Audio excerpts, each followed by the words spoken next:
ओम नमो भगवते वासुदेवाय नमः। स्वागत है आप सभी का मेरे यूट्यूब चैनल पर। मैं हरिओम शर्मा आपको श्रीमद् भागवत की कथा सुना रहा हूँ। जब इस प्रकार भगवत भक्त उद्धव ने विदुर जी से भगवान श्री कृष्ण की वार्ता पूछी तो श्री कृष्ण विरह का स्मरण कर गदगद कंठ हो उद्धव जी कुछ उत्तर न दे पाए। तत्पश्चात नेत्रों में आंसू प्रेम आंसुओं को पोंछकर मंद मुस्कान से यदकुल के संगार का स्मरण करते हुए उद्धव जी ने विदुर जी से इस प्रकार कहा कि हे विदुर जी, मैं आपसे शूर रूप श्री कृष्ण के अस्त होने तथा अजगर रूप काल द्वारा शोभाहीन यादवों की क्या कुशल खेम कहूँ। भगवान ने जो रूप अपनी योग माया का बल दिखाने के लिए नर लीलाओं का ग्रहण किया था, वह रूप आपको विस्मय करने को आभूषणों का आभूषण रूप था। बड़े खेद की बात है, जिस नंद नंदन को मारने की इच्छा पूतना राक्षसी ने कालकूट को अपने स्तनों पर लगाकर गोद में ले दूध पिलाया था, उस दुष्टा को भी भगवान श्री कृष्ण ने अपनी यशोदा मैया के समान जानकर उत्तम गति प्रदान करी थी।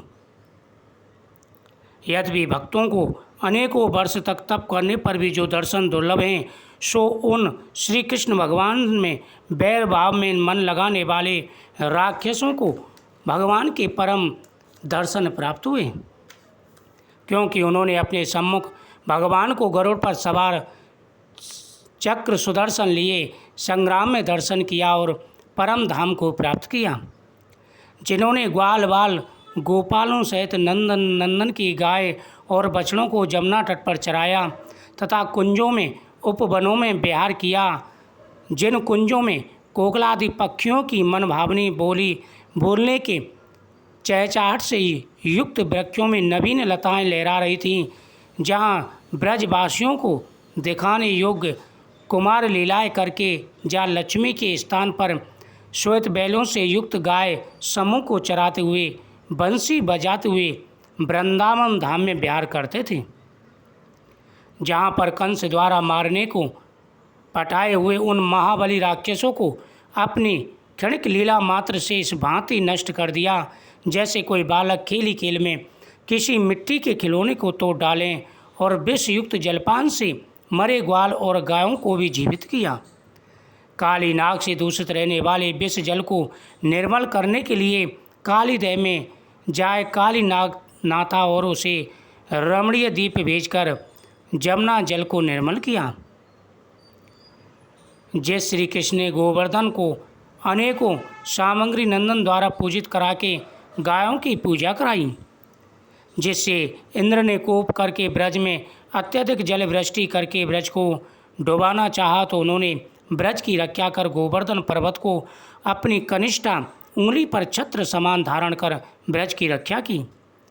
शरद की पूर्णमासी के दिन जिन भगवान श्री कृष्णचंद्र ने अपनी मधुर तान मुरली की धुन सुनाकर मनहरण आकर्षण मंत्र को बजाकर गाय गोप गोपियों को बुलाकर महाराज की लीलाएं रचाईं। उद्धव जी बोले, हे विदुर जी, श्री कृष्ण भगवान अपने बड़े भाई बलदेव जी सहित मथुरापुरी में आए। वहाँ अपने पिता वासुदेव जी और माता देव जी को बंदी गृह से मुक्त कराने के लिए रंगभूमि में जाए ऊंचे मंच पर से दैत्य राजा कंस को केस पकड़कर पृथ्वी पर पटका और प्राणांत हो जाने पर भी उसके मृत शरीर को बहुत घसीटा। माता पिता को बंदी से मुक्त किया और उग्रसेन महाराज को सिंहासन पर बिठाया। तदंतर सांदीपन गुरु के यहाँ सांगोपांग विद्याध्ययन करके गुरु दक्षिणा में पंचजन नामक दैत्य का उदर फाड़कर मारा और गुरु पुत्र को यमलोक से लाए गुरु को भेंट दिया।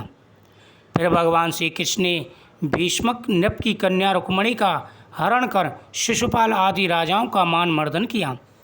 बिना नथे 7 बैलों को एक साथ नाथ कर नगरजित नरेश की कन्या सत्या से विवाह किया।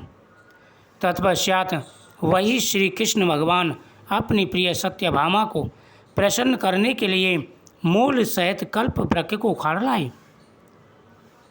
भौमासुर का वध करके उसे हरण कर लाई हुई 16,100 कन्याओं का पारिग्रहण किया और अपनी कला से अपने स्वरूप को अनेक रूपों करने की इच्छा से प्रत्येक रानी में अपने गुण समान 10-10 पुत्रों की उत्पत्ति की।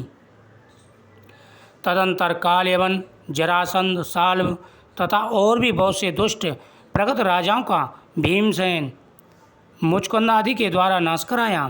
फिर शगर्व, दुविज, बाणसुर, मुर, बलकल, दंतवक्र और भी अनेकों ऐसे राक्षस थे जिनका भगवान श्री कृष्ण ने स्वयं अपने भाई बलराम और प्रद्युम्न द्वारा यमलोक के दर्शन कराए। तत्पश्चात धृतराष्ट्र के पुत्रों का पांडवों द्वारा नाश करवाकर धर्मराज युधिष्ठिर को चक्रवर्ती राजा बनाया और उनसे 3 बार अश्वमेध यज्ञ करवाया। फिर द्वारकापुरी में निवास करते हुए शंख शस्त्र में चित्त लगाया। उन्होंने मनुष्यों के हितार्थ धर्म कर्म का सेवन किया तथा निर्दोष चरित्र से इस लोक तथा उस लोक को आनंदित किया। उन्होंने इस प्रकार बहुत वर्षों तक सहस्त्र स्त्रियों के साथ रमण कर विहार किया। जब उन्हें गृहस्थ आश्रम के योग में वैराग्य उत्पन्न हुआ तो एक समय भगवान की इच्छा से ही दुर्वासा ऋषि द्वारकापुरी में आए और खेल खेल में बालकों द्वारा उन्हें कुपित करा श्राप दिलवाया। तब प्रयास क्षेत्र में समस्त यादवों का नाश हुआ। हे विदुर जी, यह तुम सत्य समझो कि जब से श्री कृष्ण यादवों का नाश कराकर गोलोक धाम को पधारे हैं तब से जगत से सत्य और धर्म उठ गया है। मैंने उनसे विनय की थी कि हे प्रभु, मैं सदैव आपके साथ रहूं, अतः आप इस समय भी मुझे अपने साथ ले चलिए। परंतु उन्होंने मुझे अपने साथ न चलकर आज्ञा प्रदान की कि तुम बद्रिक आश्रम में जाकर मेरा तप करो, उसी से तुम्हें मुक्ति प्राप्त होगी। हे विदुर जी, जिन दीन दयाल कृष्णचंद्र जी ने संसारिक जीवों को संसार सागर से पार करने के लिए अनेक प्रकार की ऐसी लीलाएं की, उनके चरण बिंदों का ध्यान और उनकी मोहनी मूर्ति एक क्षण के लिए भी मेरे हृदय से अलग नहीं होती। हे विदुर जी, भगवान श्री कृष्ण के ज्ञान के पाने के कारण मेरा अंतःकरण संसार मोह माया से वियुक्त हो गया है, किंतु भगवान श्री कृष्ण के वियोग का जो कष्ट मैं सहन कर रहा हूँ उसे किसी भी प्रकार जे मैं बखान नहीं कर सकती। यदि आप सुनना चाहते हैं तो ये सब मैत्रेय ऋषि से पूछ लेना। वे उस समय भगवान श्री कृष्ण के सम्मुख उपस्थित थे और वे कुछ ही दिनों में यहाँ पर ही आएंगे। जिस समय भगवान श्री कृष्ण अंतर्ध्यान होना चाहते थे, भगवान श्री कृष्ण जी अपनी इस योग माया की गति को देखकर सरस्वती नदी में अचानक करके एक पीपल के वृक्ष की जड़ में विराजमान हुए। उन्होंने ही हमसे कहा कि तुम बद्रिक आश्रम को जाओ। जिन्होंने संपूर्ण विषय सुख को त्याग दिया, ऐसे पुष्ट शरीर वाले कृष्ण भगवान अपनी पीठ के सहारे से पीपल के वृक्ष के नीचे विराजमान थे। उस समय श्री वेदव्यास जी के परम मित्र सिद्धि दशा को प्राप्त हुए श्री मैत्रेय जी लोक में विचरते वहां आ पहुँचे। तब आनंद भाव से नीचे गिरवा किए मैत्रेय को आया हुआ देखकर अनुराग भरी मंद मुस्कान से भगवान श्री कृष्ण का, हे मैत्रेय, मैं तुम्हारी मनोभावनाओं को भली प्रकार जानता हूँ, अतः आप धीरज धरिए। धीरज धरो, मेरी माया आपको नहीं सताएगी, क्योंकि आप मेरे भक्त और पूर्व जन्म के देवता हैं। इस जन्म से आपने श्री वेदव्यास जी के भाई और पाराशर ऋषि के पुत्र के रूप में जन्म लिया है।